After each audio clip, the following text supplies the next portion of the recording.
Hello student, welcome to the our class. વિદ્યાર્થી મિત્રો, આપણે જોઈ રહ્યા છીએ આલ્કોહોલ સંયોજનોની બનાવટ, કે જેની અંદર આપણે નંબર 1 પરની પ્રક્રિયા જોઈએ, એટલે કે આલ્કિન સંયોજનોમાંથી જે પ્રક્રિયા કરીને અલગ અલગ બે રીત, કે જેમાં પહેલી હતી એસિડ ઉદ્દીપક જેલીયકરણ પદ્ધતિ દ્વારા અને બીજી પદ્ધતિ હતી હાઇડ્રોબોરેશન એસિડ દ્વારા.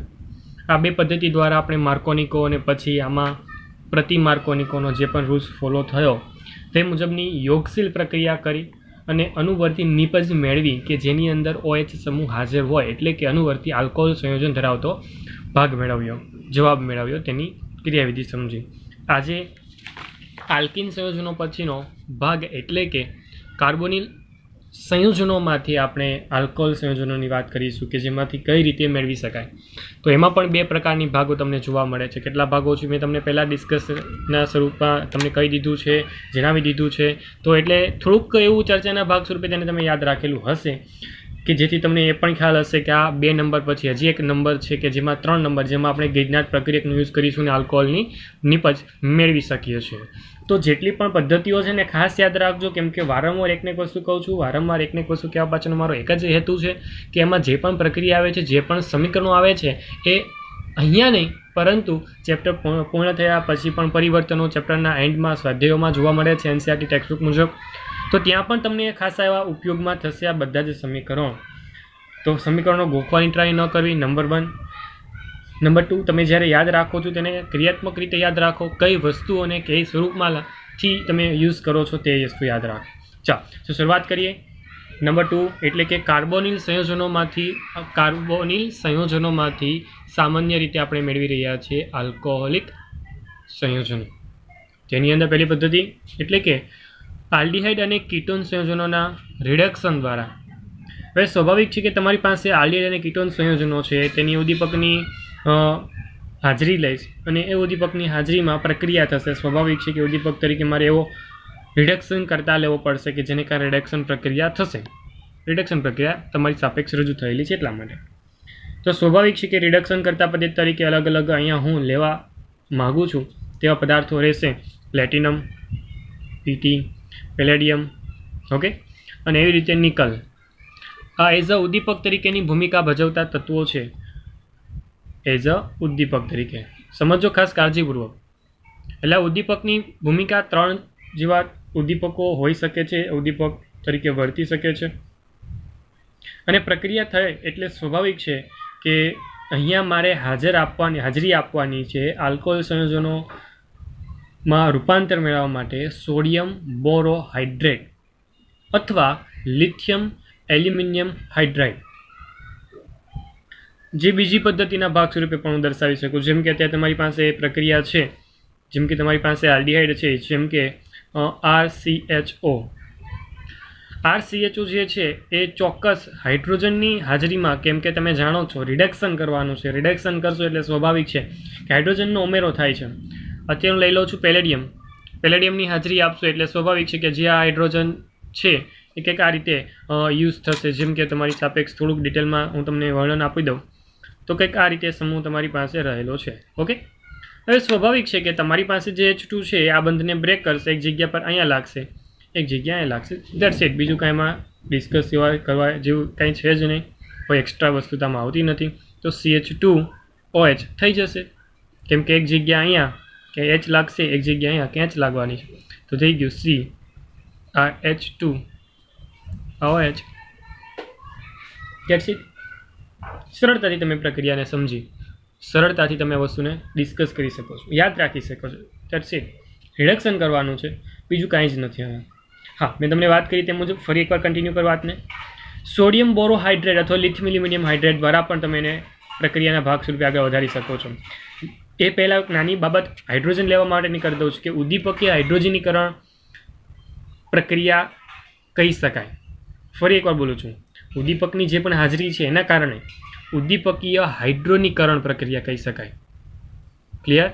શબ્દને યાદ રાખજો, કેમ કે કોઈ વખતે વૈકલ્પિક વસ્તુની અંદર તમને આ આપી દેશે કે ઉદ્દીપકીય હાઇડ્રોનીકરણ પ્રક્રિયા કરો તો તમને સમજ હોવી જોઈએ કે ઉદ્દીપક તરીકે પ્લેટિનમ નિકલ જેવી ધાતુ લઈ શકો છો અને હાઇડ્રોજન વાયુની હાજરી આપી દેશો. ક્લિયર? ચાલો ફરી એકવાર કન્ટિન્યુ કરી દઉં. Sodium borohydrate and lithium aluminium hydride જેના સંયોજનો તમારી સાપેક્ષ રજૂ કરું. NaBH4. ફરી એકવાર નામ બોલી દઉં છું બંનેના, કે જે સામાન્ય રીતે રિડક્શન કરતા પ્રકૃતિમાં છે. NaBH4 જેનું નામ છે સોડિયમ બોરોહાઇડ્રાઇડ. ક્લિયર? બીજું એટલે કે લિથિયમ એલ્યુમિનિયમ હાઇડ્રાઇડ. ક્લિયર? તો આ બંને હાઇડ્રાઇડ જે સંયોજનો છે તેની સાથે પણ પ્રક્રિયા થઈ શકે છે અને આલ્ડીહાઇડ સંયોજનોના પ્રાથમિક આલ્કોહોલ સંયોજનો બને. જ્યારે કીટોન સંયોજનો હોય તો તે દ્વિતીયક પ્રકારનો આલ્કોહોલ બને. ધેટ એક્ઝામ્પલ આપી દો કે જેથી તમને વધુ સમજ પડી જાય. જેમ કે તમારી પાસે સમજો કે કીટોન છે, આલ્ડીહાઇડ મેં તમને બતાવ્યું, આ પ્રાથમિક આલ્કોહોલની ભૂમિકા થઈ ગઈ, કેમ કે જે આલ્કોહોલ જોડાયેલો છે તે કાર્બન બીજા એક કાર્બનિક પ્રકૃતિ સાથે જોડાયેલો છે, એ પ્રાથમિક પ્રકૃતિ છે. હવે હું લઈ લઉં છું CO કીટોન અને ત્યાં હાજરી આપી દઉં છું, સમજો લિથિયમ એલ્યુમિનિયમ હાઇડ્રાઇડ અથવા તો સોડિયમ બોરોહાઇડ્રેટ, કોઈ પણ આપી શકો છો. તો નિપજ શું બનશે વિદ્યાર્થી મિત્રો? ખબર છે? નિપજમાં જે બંધની તૂટવાની ક્રિયાવિધિ મેં સિમ્પલ ભાષામાં તમને સમજાવીને એ જ થવાનું છે. અહીંયા લાગવાનો છે H અને આ જગ્યા પર જ્યાં O છે ત્યાં લાગવાનો છે H. હવે આ જે OH સમૂહ જોડાયેલો છે તે કાર્બન એટલે કે આ કાર્બન બીજા બે કાર્બનિક પ્રકૃતિ સાથે જોડાયેલો છે. ધેટ મીન્સ કે તે દ્વિતીયક પ્રકારની પ્રકૃતિ છે. હવે જે દ્વિતીયક પ્રકારની પ્રકૃતિ હોય તો તમે જાણો છો તે મુજબ તમારી પાસે પ્રાથમિક અને દ્વિતીયકની પ્રકૃતિ અહીંયા તમારી પાસે ક્લિયર થઈ ગઈ છે. શું ક્લિયર છે? તો કે જો તમે આલ્ડીહાઇડ યુઝ કરો છો તો તમને પ્રાથમિક આલ્કોહોલ મળશે. આ નક્કી જ છે. આવી જ રીતે તમને રિક્વાયરમેન્ટ મુજબ જ જવાબ મેળવવાની કોશિશ દર વખતે આપણે કરવાની રહેશે અને કરીશું. તમારે પ્રાથમિક આલ્કોહોલ જોતો છે કે દ્વિતીયક આલ્કોહોલ જોતો છે એ તમારી જરૂરિયાત છે. ક્લિયર? બહુ બધા પરિવર્તન હું તમને સમજાવીશ, પરંતુ પાછળથી આવવાના છે એટલે થોડુંક ધીરજ રાખીશું આપણે, પરંતુ સમજના દૃષ્ટિકોણથી ખાસ યાદ રાખવાનું છે. જો તમે આલ્ડીહાઇડ લીધું છે, શું લીધું છે? આલ્ડીહાઇડ, તો તમને નિપજ શું મળવાનું છે? પ્રાથમિક આલ્કોહોલ મળશે. એવી રીતે જો તમે કીટોન સંયોજન લીધો છે તો તમને નિપજ શું મળશે? Secondary alcohol. ક્લિયર? તો આ વસ્તુ ખાસ યાદ રાખવાની છે વિદ્યાર્થી મિત્રો. વારંવાર બોલું છું, મતલબ અહીંયા ઇમ્પોર્ટન્સ તમારે પણ આપવાની રહેશે. ક્લિયર? ડન? ચાલો આગળ વધીએ. તો આ પ્રક્રિયા કઈ હતી? આલ્ડીહાઇડ અને કીટોન સંયોજનોના રિડક્શનની. સિમ્પલ રિડક્શન માટે આપણે ઉદ્દીપકની જરૂરિયાત હતી, ઉદ્દીપકને ચર્ચામાં લીધા એન્ડ ધેન રિડક્શન કરી દીધું. ક્લિયર? ચાલો નંબર 2 પર જાઓ, એટલે આવશે કાર્બોક્સિલિક એસિડ અને એસ્ટર સંયોજનોના રિડક્શન દ્વારા. કાર્બોક્સિલિક એસિડ અને એસ્ટર સંયોજનોના રિડક્શન દ્વારા. અહીંયા ફરી એકવાર બે ક્રિયાશીલ સમૂહ લીધા છે, જેમાં અહીંયા આલ્ડીહાઇડ અને કીટોન લીધા, તેમાં અહીંયા કાર્બોક્સિલિક એસિડ અને એસ્ટર લેવાનું વાત કરું છું. ચાલો ચર્ચાના ભાગ સ્વરૂપે સમજીએ. જ્યારે તમે રિએક્શનની વાત કરો છો તો સ્વાભાવિક છે કે અહીંયા પણ હું લિથિયમ એલ્યુમિનિયમ હાઇડ્રાઇડ દ્વારા જ સર્વોત્તમ નિપજ મેળવવાની ટ્રાય કરીશ, અને જેને કારણે મને જો કાર્બોક્સિલિક એસિડ હશે, જેમ કે તમારી સાપેક્ષ રિએક્શન રજૂ કરું કે જેને કારણે તમને વધુ સમજતા પડતી હોય છે, તો સમજો કે તમારી પાસે લિથિયમ એલ્યુમિનિયમ હાઇડ્રાઇડ છે. લિથિયમ એલ્યુમિનિયમ હાઇડ્રાઇડ છે તો હું કંઈક આ રીતે લખીશ. પહેલી પ્રક્રિયા લિથિયમ એલ્યુમિનિયમ હાઇડ્રાઇડ સાથે થશે અને તેની બીજી પ્રક્રિયા પાણી સાથે થશે અને ફાઇનલી તમને CH2OH મળશે. શું થયું? રિડક્શન થયું. નિપજ શું મળી? નિપજ બની પ્રાથમિક આલ્કોહોલ. સમજાયું? શું મળે છે તમને? પ્રાથમિક આલ્કોહોલ. ક્રિયાશીલ સમૂહ કયો યુઝ કર્યો? ક્રિયાશીલ સમૂહ યુઝ કર્યો કાર્બોક્સિલિક એસિડ. ઉદ્દીપક જે આપણે પહેલાં વાપર્યો હતો લિથિયમ એલ્યુમિનિયમ હાઇડ્રાઇડ, જે રિડક્શન કરતાની ભૂમિકા છે, પ્રબળ રિડક્શન કરતાની ભૂમિકા છે. તો જ્યારે પણ તમે કોઈ વાત કરો છો લિથિયમ એલ્યુમિનિયમ હાઇડ્રાઇડ, તો સ્વાભાવિક છે યાદ રાખજો આ વસ્તુ પોતાના ગુણધર્મ લિથિયમ એલ્યુમિનિયમ હાઇડ્રેટના છે. કયા ગુણધર્મ તરીકેની ભૂમિકા ભજવે છે? તો પ્રબળ, શબ્દ બોલું છું પ્રબળ, રિડક્શન કરતા.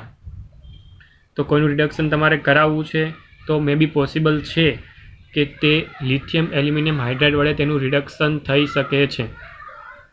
ઓક્સિડેશનને રિડક્શન થઈ શકે છે. ક્લિયર? પ્રબળ રિડક્શન કરતા છે એટલા માટે તે બીજાનું રિડક્શન કરાવી શકે છે. તો એટલા માટે આને ખાસ યાદ રાખજો. ક્લિયર?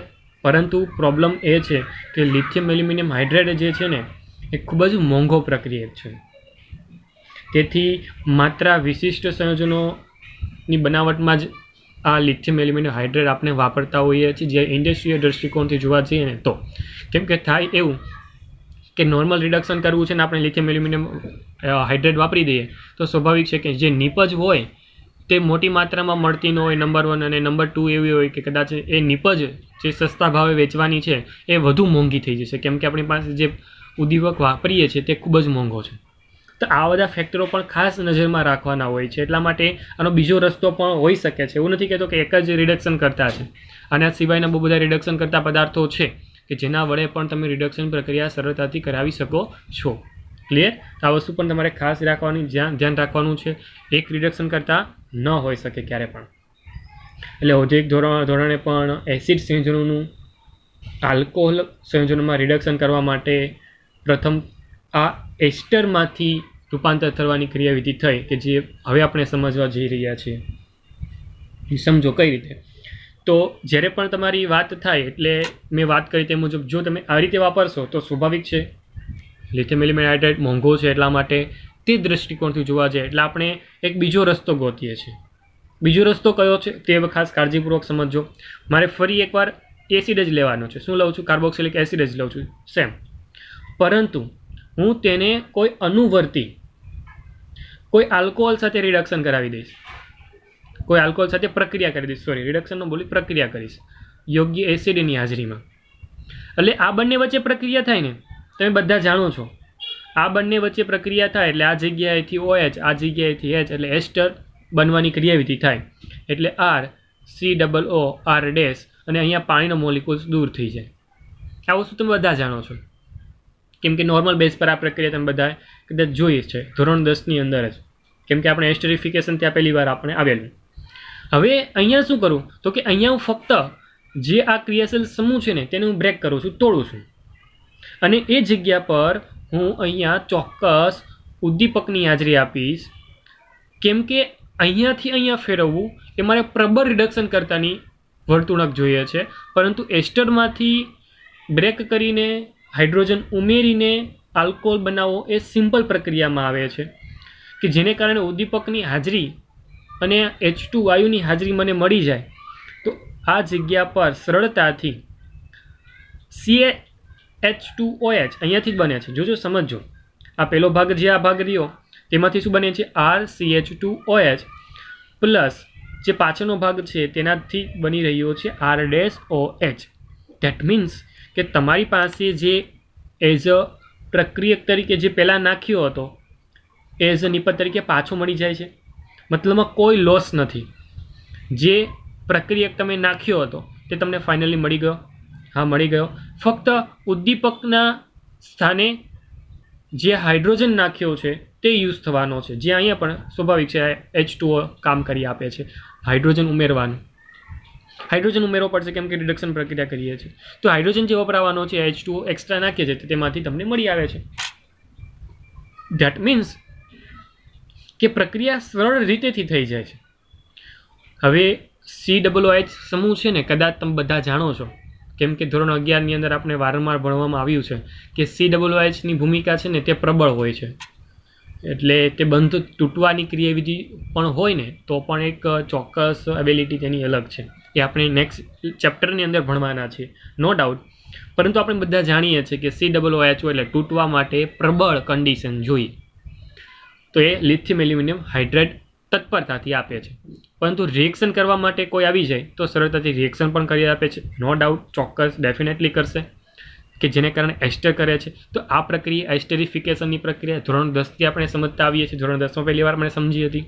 પરંતુ આ H2 વાળી પ્રક્રિયા આપણે ધોરણ 12ની અંદર અત્યારે સમજીએ છીએ કે જેને કારણે સરળતાથી તમને ખબર પડી જાય છે કે અહીંયા એક બ્રેકિંગ થશે, તૂટવાની ક્રિયા એવી રીતે થશે તે બંને વચ્ચેના જે ઓક્સિજન વચ્ચેના બોન્ડિંગ છે તે ઓક્સિજન વચ્ચેના બોન્ડિંગ ન હોય, ખરેખર આવું હોય R C O R dash, એટલે ખરેખર તૂટે કયું તો કે તૂટે આ બંને વચ્ચેના બોન્ડિંગ. આ બોન્ડિંગ તૂટે એટલે આ જગ્યા પર લાગી જાય H. ઓકે, એ જગ્યા પર H લાગે એટલે આ સંયોજન છે તે કંઈક આ બની ગયું. વધારે પડતા H જે અહીંયાથી આવે છે તે આની સંયોજકતા બાકીની પૂરી કરશે અને આ જગ્યા પર આ બંધને પણ તોડશે અને તેની સંયોજકતા પણ હાઇડ્રોજન દ્વારા જ સંતૃપ્ત થશે. ધેટ મીન્સ કે ફાઇનલી રિડક્શન થાય છે. રિડક્શન એ પ્રબળ કન્ડિશનની હાજરી છે અને પ્રબળ કન્ડિશનની હાજરી હોય તો સ્વાભાવિક છે કે તમારું બાકીના જે પણ સંતૃપ્ત ભાગો છે એ હાઇડ્રોજન દ્વારા સંતૃપ્ત થશે અને સરળતાથી ઉદ્દીપકીય હાઇડ્રોજનીકરણ.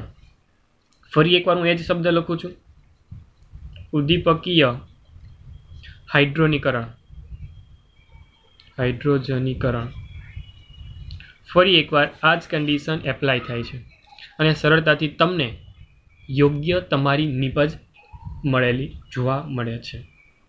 એસિડમાંથી કેવા પ્રકારનો આલ્કોહોલ બન્યો એ પણ ખાસ નોંધવાનું છે, કેમ કે અહીંયા આપણે વારંવાર ચર્ચામાં લઈએ છે કે આલ્ડીહાઇડમાંથી પ્રાથમિક મળે છે, કીટોનમાંથી સેકન્ડરી મળે છે. તો એવી જ રીતે જો એસિડ હોય તો ત્યાંથી તમને મળે છે પ્રાથમિક પ્રકારનો. કેવા પ્રકારનો મળે છે વિદ્યાર્થી મિત્રો? પ્રાથમિક પ્રકારનો. ચાલો, તો ફાઇનલી આ જે પણ ભાગ છે એ પૂર્ણ કરું તો આ હતી કાર્બોનિલ સંયોજનોમાંથી. ઓકે, ચાલો આગળ તરફ વધીએ. તો નેક્સ્ટ હવે આવે છે શું તો કે ગ્રીડનાટ પ્રક્રિયક વડે. હવે ખાસ કાળજીપૂર્વક સમજો, ગ્રીડનાટ પ્રક્રિયક પણ ખૂબ જ અગત્યનો છે. જ્યારે પણ તમે ધોરણ 11ની અંદર આ ગ્રીડનાટ પ્રક્રિયકને સમજ્યો હતો એ જ નિપજ અહીંયા આપણે મેળવી શકીએ છીએ, એ જ રીતે મેળવી શકીએ છીએ. ધોરણ 10ના ચેપ્ટર 12ની અંદર આપણે આ વસ્તુ ડિસ્કસ કરેલી હતી કે આલ્કોહોલ સંયોજનોને આલ્ડીહાઇડ અને કીટોન સંયોજનોના ગ્રીડનાટ પ્રક્રિયક સાથે રિએક્શન કરીને તમે મેળવી શકો છો. સપોઝ CO કે જે આલ્ડીહાઇડ અને કીટોનનો આ એક ભાગ છે. જો અહીંયા H R મૂકી દો તો આલ્ડીહાઇડ છે, બંને જગ્યા પર R મૂકી દો તો કીટોન છે. ક્લિયર? તો આ વસ્તુ તમે ડિસ્કસ કરી શકો છો સરળતાથી. મારી પાસે ગ્રીડનાટ પ્રક્રિયક છે. ગ્રીડનાટ પ્રક્રિયક એટલે કે RMgX. X એટલે કે હેલોજન છે. આ તમે જાણો છો તે મુજબ કોઈ આલ્કાઇલ સમૂહ છે અને Mg ધાતુ છે. આખો જે પણ પ્રક્રિયક તૈયાર થાય છે તેને જ કહેવામાં આવે છે ગ્રીડનાટ પ્રક્રિયક. ક્લિયર? ચાલો, આ પ્રક્રિયા થશે એટલે પ્રથમ તબક્કામાં શું થાય તો કે પ્રથમ તબક્કામાં આ જે પણ R છે ને એ આંશિક ઋણ વીજભારિત હોય. કેવો હોય? આંશિક ઋણ વીજભારિત. એટલે એ આંશિક ઋણ વીજભારિત હોય અને જે પણ મેટલ છે એ આંશિક ધન વીજભારિતની પ્રકૃતિ ધરાવે છે. એટલે થશે શું તો કે આ બંધના ઇલેક્ટ્રોન છે ને એ સરળતાથી ઓક્સિજન તેને આકર્ષી લે છે. કેમ કે અહીંયા ઓક્સિજનની એબિલિટી વધુ છે, કેમ કે વિદ્યુત ઋણતા ઓક્સિજનની વધુ છે એટલે આ ઓક્સિજન તરફ ઇલેક્ટ્રોન ખેંચાઈ આવે છે. તો આ કાર્બનને ઇલેક્ટ્રોનની ઉણપ વર્તાય. એટલે ઉણપ વર્તાય તો સ્વાભાવિક છે કે આ ક્રિયાશીલ સમૂહ કે જે નેગેટિવ ચાર્જ છે એની પાસે એક્સ્ટ્રા ઇલેક્ટ્રોન મળી આવવાની શક્યતા છે. એટલા માટે આની પાસે જે એક્સ્ટ્રા ઇલેક્ટ્રોન છે તે મેળવવા માટે આ કાર્બન તૈયાર થઈ જાય. એટલે ઇલેક્ટ્રોનની વર્તણૂક કંઈક આ રીતે થશે કે જેને કારણે ફરી એકવાર હું ચર્ચાના ભાગ સ્વરૂપે તમને સમજાવવા જાઉં તો કે અહીંયા ઇલેક્ટ્રોનની વર્તણૂક કંઈક આ રીતે તમને જોવા મળે છે. કેમ કે અહીંયા ઓક્સિજન તરફ પણ મોટાભાગના ઇલેક્ટ્રોન ખેંચાયેલા છે, તેવી રીતે અહીંયા પણ મોટાભાગના ઇલેક્ટ્રોન આ R તરફ ખેંચાયેલા છે. ધેટ મીન્સ કે તમારી નિપજ પહેલી જે બનવાની છે એ નિપજ બનશે ડબલ બંધ જે પણ છે તૂટીને OMgX. આંશિક ઋણ વીજભાર અહીંયા તૈયાર થયો અને આ આંશિક ધન વીજભાર તૈયાર થયો. જે પણ R હતો તે અહીંયા આવી ગયો. આ જે નિપજ તૈયાર થઈ એ યોગશીલ નિપજ કહેવાશે. કઈ નિપજ કહેવાશે વિદ્યાર્થી મિત્રો? યોગશીલ નિપજ કહેવાશે. હવે યોગશીલ નિપજ બની જાય ને એટલે એક સિમ્પલ લોજિક છે કે જેમાં પાણીનો મોલિક્યુલ્સ ઉમેરી દો. શું ઉમેરી દો? પાણીનો મોલિક્યુલ્સ. પાણીની હાજરી આપી દેવાની આ પ્રક્રિયા થઈ જાય એટલે કે જેમાં પાણીની હાજરી આપીશ એટલે થશે શું તો કે આ બંધ તૂટી જાય. એટલે એ બંધ તૂટે ને એટલે સ્વાભાવિક છે કે એ બંધ તૂટવાની સાથે જ જે Mgx છે એ છૂટું પડી જશે. Mgx છૂટું પડે એટલે કંઈક આ રીતે આપણે લખી શકીએ છીએ કે આ R આ ઓ અહીંયા આવી ગયો એચ, અહીંયા આવી ગયો ઓ એચ, કેમ કે ધન વીજભાર છે, આ ઋણ વીજભાર છે. ઓકે ને, આ બધું તો તમે જાણો છો, એટલા માટે સરળતાથી તમે અહીંયા અટેચ કરી શકો છો એચને, પ્લસ mg આ OH સાથે લઈ લેશે તો બની જશે MgOH. ક્લિયર? એકદમ સિમ્પલ લોજિક છે, એમાં કોઈ ડિસ્કસ કરવા જેવી બાબતો છે જ નહીં. ફક્ત સિમ્પલ લોજિક છે કે આ પ્રથમ તબક્કામાં ગ્રેનાઇટ પ્રક્રિયકના કાર્બોનિલ જે સમૂહ છે, કાર્બોનિલ સમૂહ, અને કાર્બોનિલ સમૂહ કહીએ છીએ આપણે, કાર્બોનિલ સમૂહ સાથે કેન્દ્રાનુરાગી પ્રક્રિયકનો ઉમેરો થાય, યોગશીલ નિપજ બને. કેન્દ્રાનુરાગી પ્રક્રિયક યોગશીલ નિપજ બને. આ યોગશીલ નિપજની આપણે H2 સાથે પ્રક્રિયા કરી. H2 સાથે પ્રક્રિયા કરો છો, ધેટ મીન્સ કે અહીંયા H ને OH લાગવાની ક્રિયાવિધિ થશે, અને ધેટ મીન્સ કે તમારી નિપજ બનવા તૈયાર થાય છે. ક્લિયર? આઈ હોપ કે તમને આ વસ્તુ સમજાય. જુદા જુદા એક્ઝામ્પલ દ્વારા આને ડિસ્કસ કરી લઈએ ફટાફટ. ચાલો, કોઈ પ્રકારની ચિંતા કરવાની જરૂર નથી. તમારી સાપેક્ષ જુદા જુદા એક્ઝામ્પલ પણ તમારી સાપેક્ષ રજૂ કરું છું. જેમ કે તમારી સાપેક્ષ પહેલાં લઈ લઉં છું ફોર્માલ્ડિહાઇડ, HCHO ફોર્માલ્ડિહાઇડ, તેની પ્રક્રિયા કરાવીએ છીએ આપણે RMgX સાથે. હવે ફક્ત ઉપરની નિપજ જોતા જજો અને એ નિપજ અહીંયા બનાવતા જજો. શું બનશે? તો સ્વાભાવિક છે કે આ કાર્બનમાં આ જોડાવાનો છે, એટલે થશે કંઈક આ રીતે. આ હાઇડ્રોજન જેમનો તેમ, હાઇડ્રોજન જેમનો તેમ, આ હાઇડ્રોજન જેમનો તેમ, આ ઓક્સિજન જેમનો તેમ, પરંતુ આ R જોડાઈ જશે અહીંયા. એટલે કે આવી રીતે લખું છું RCH2. ઓકે, પછી તેની સાથે કોણ જોડાયેલું છે? ઓક્સિજન. એટલે તેની સાથે ઓક્સિજન જોડાયેલો હોવાને કારણે આ O, આ Mg, આ X. ક્લિયર? ઉપરની જેવી ક્રિયાવિધિ બનાવી દીધી મેં. ચાલો, હવે હું શું કરું છું? H2 ઉમેરી દઉં છું. H2 ઉમેરું એટલે બ્રેકિંગ થશે, અહીંયાથી તૂટશે, તૂટી. તો કે RCH2OH plus MgOH. Clear? Simple હતું?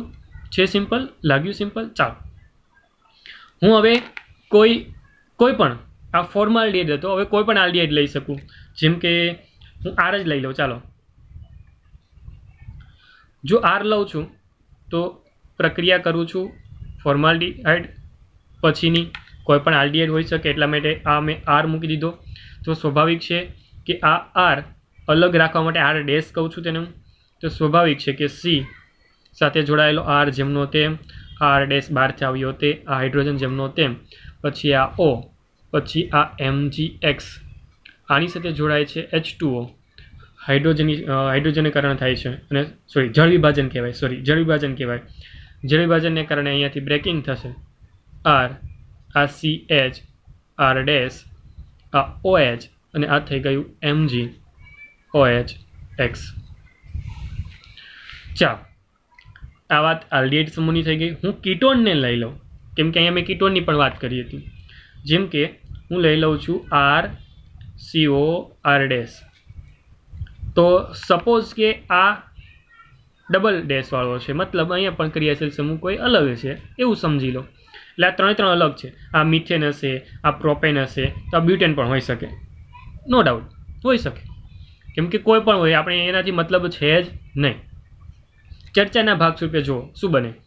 તો R જેમના તેમ, R ડેશ જેમના તેમ, ઉપર લખું છું આ ત્રીજો R આવે તે R ડબલ ડેશ. ત્રણે આ કાર્બન સાથે જોડાશે ને, તેની સાથે ઓક્સિજન જોડાયેલો છે, તેની સાથે ઓક્સિજન, તેની સાથે જોડાશે MgX. પ્રક્રિયા થશે H2O સાથે, અહીંયાથી બ્રેકિંગ થશે. R, આ થઈ ગયો ડબલ ડેશવાળો R, આ થઈ ગયો સિંગલ ડેશવાળો R, આ થઈ ગયો OH, આ થઈ ગયો MgOH. ક્લિયર? નિપજ તમે જોઈ શકો છો સરળતાથી, અને સરળતાથી તમે ગ્રેનાઇટ પ્રક્રિયકોને સમજી શકો છો. તો આ હતી ગ્રેનાઇટ પ્રક્રિયા કે જેમાં તમે પ્રાથમિક આલ્કોહોલ અથવા અન્ય આલ્ડિહાઇડ સંયોજનો, કીટોન સંયોજનોમાંથી મેળવી શકો છો. નિપજ જુઓ, પ્રાથમિક પ્રકારનો છે, તો આ જગ્યા પર તમને દ્વિતીયક પ્રકારનો, આ જગ્યા પર પણ તમને દ્વિતીયક પ્રકારનો એક ભાગ જોવા મળે છે, આલ્કોહોલિક ભાગ. તો જોવા એ જરૂરી છે કે આ પ્રાથમિક પ્રકારનો ક્યાંથી મળે છે, દ્વિતીયક પ્રકારનો ક્યાંથી મળે છે, તો એ જરૂરી છે. અહીંયાથી તમને મળે છે એ પ્રાથમિક પ્રકારનો છે, આ બંને જગ્યાએથી મળે છે એ સેકન્ડરી પ્રકારનો છે. તો ફોર્માલ્ડિહાઇડમાંથી પ્રાથમિક પ્રકારનો, બાકી જગ્યાએથી તમને અલગ અલગ કયા પ્રકારનો મળશે? દ્વિતીયક પ્રકારનો. વિદ્યાર્થી મિત્રો, આજના લેક્ચરમાં બસ એટલું જ. ગ્રીનર પ્રક્રિયક સાથે આપણે આજના લેક્ચરની બાબત હું તમને સંપૂર્ણ રીતે સમજાવીને અહીંયા પૂર્ણ કરું છું. હું આલ્કોહોલ સંયોજનોની બનાવટ અને આલ્કોહોલ સંયોજનોની બનાવટ સાથે આજના લેક્ચરને ફિનિશ કરું છું. હું છું તમારો મેન્ટોર શિક્ષક Himanshu Sajara sir. Thank you so much.